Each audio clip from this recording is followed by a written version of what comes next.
mind. It's like, oh, I got to remember that for a story, or I got to put that in what I'm writing. And then the day's over, you're like, what was that thing, that great idea that I had? Oh, it's gone. And then it's gone forever. It never comes to, flourishing. So I just write all this stuff down. And I have like journals of just nonsense. If someone opens up, they go, what the heck is this? But always have something, so you don't forget these great ideas that you have. And I always recommend write something every day. I get a lot of people, on social media, and they'll put on their Facebook status, oh, I did 4,552 words today. And they're doing a word count.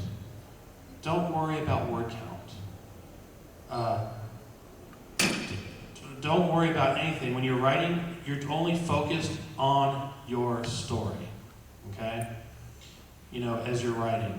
Because if you get too involved in word count and all these types of shenanigans that, people are talking about, then you're not going to write a very good story, And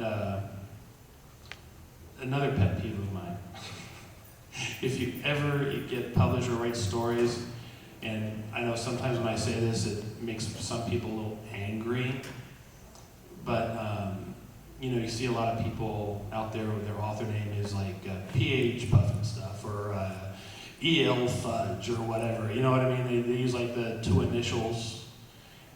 Just use your original name.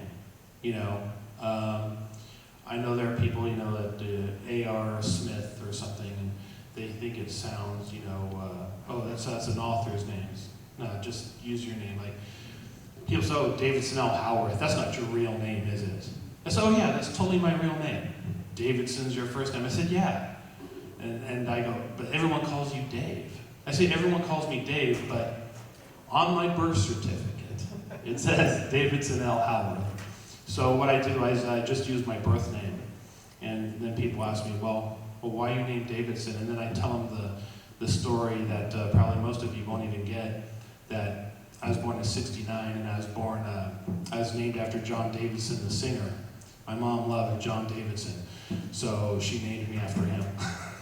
So that's the story with that. If you don't know who John Davidson is, just Google him. He's still alive, playing in Vegas somewhere. But he was very hip in the '60s. So yeah, always have something that you want to write with, always, because you never know when an idea is going to come up. Or you'll just be driving, and you'll be thinking about your character. Just like you think of one of your family members, just be thinking, oh, when I'm getting this character, they're in a situation right now. You're just thinking about it, and then all of a sudden something comes up. You need to write it down because you could lose it. So yes, sir. This isn't a question; it's more of a statement. It's like when you're thinking of like your world and your characters, you want to think of it like when you're living there, like you're actually there seeing it in order to be able to like, instead of oh, I'm going to check this or check that. It's like think of it as like you live with those people. Right. Right.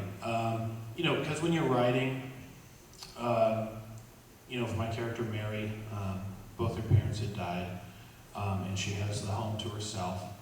And you're explaining, inside her place, the fireplace and where it's placed, and just the little things, her bedroom, the sheets. I mean, everything you have to put in your mind. And you can also do bios for, for scenery, because that's important too.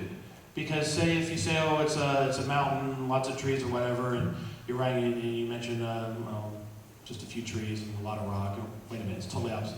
What you're thinking. Because what you were writing in chapter 1, you're not. Sometimes you forget by the time you hit chapter 12. So it's very much like the individual character bios. So.